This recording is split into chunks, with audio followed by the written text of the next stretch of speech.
Etapas da produção da carne cultivada. Coleta de tecido. O processo se inicia com a coleta de tecido do animal doador das células. A área de coleta é higienizada e o animal recebe uma anestesia local. Então, fragmentos de tecido muscular são capturados com uma agulha, armazenados e transportados até o local do processamento. Isolamento das células.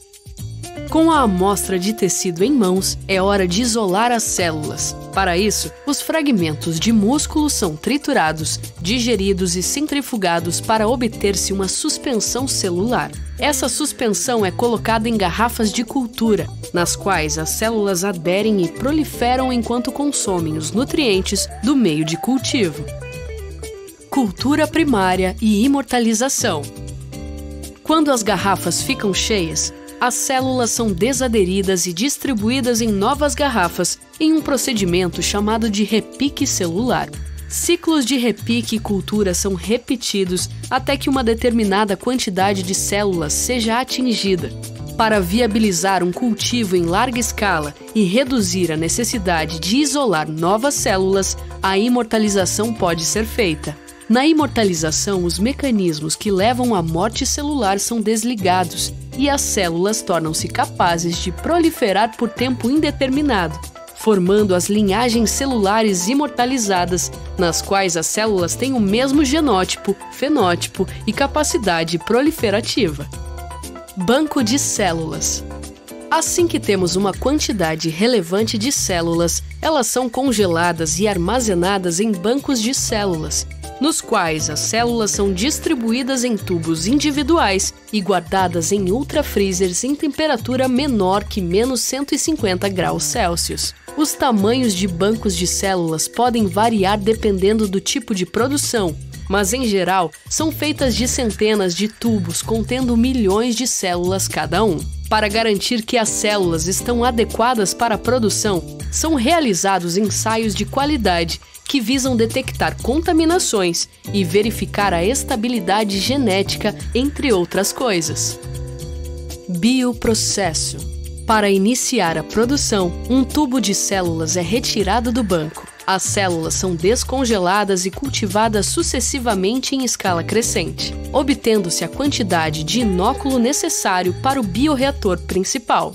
Esse cultivo sucessivo é chamado de seed train, e o número de passagens é função da velocidade de duplicação das células e das produtividades obtidas durante o crescimento. Para os cultivos em bioreator, também podem ser adicionados os microcarreadores, que são pequenas estruturas porosas para a ancoragem e crescimento das células. Durante todo o processo existe controle de parâmetros como temperatura, pH e concentração de oxigênio e CO2 dissolvidos no meio para a automação de controles e monitoramento em tempo real do cultivo. Diferenciação. Após a proliferação, as células passam pelo processo de diferenciação, que resulta na formação dos tipos celulares que compõem o produto final: células musculares, de gordura e células de suporte. Esse processo pode ser induzido, por exemplo, pela alteração do meio de cultivo. Os componentes adicionados ao meio de diferenciação interagem com as células, fazendo com que elas saiam do estado indiferenciado para o diferenciado, no qual as células apresentam especializações. Células musculares, por exemplo, são especializadas em contrair. Por isso, a diferenciação para esse tipo de célula compreende a aquisição de fenótipo, estruturas internas e organelas que permitam a contração muscular. Harvest – drenagem das células do bioreator. Após a diferenciação e fim do cultivo, faz-se a drenagem do meio de cultivo, lavagem das células e, em seguida, as células são recuperadas do líquido por centrifugação ou por filtração e seguem para as etapas de estruturação do produto final. A partir dessa etapa, todo o processo passa a ser conduzido em temperaturas de refrigeração. Assim como ocorre no processamento de produtos cárneos tradicionais, esse é um ponto importante para garantir a segurança e qualidade do produto. Processamento. Após o harvesting, as células podem ser usadas de maneiras diferentes a depender do tipo de produto final que se pretende obter. Caso o produto final seja do tipo desestruturado, ou seja, um produto como hambúrguer ou linguiça, as células são usadas como um dos ingredientes do produto, em um processamento muito parecido ao convencional. Então, uma vez colhidas, essas células são misturadas a outros ingredientes para obter uma massa homogênea.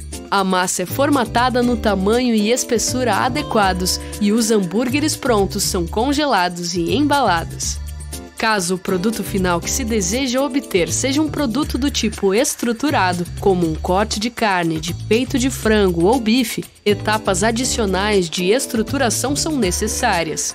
A estruturação dos cortes de tecido pode ser feita usando estratégias diferentes que geralmente envolvem a utilização de algum tipo de scaffold, seja ele poroso, fibroso, hidrogel ou bioimpresso, por exemplo. Quer saber mais sobre carne cultivada? Acesse os recursos gratuitos no nosso site gfi.org.br.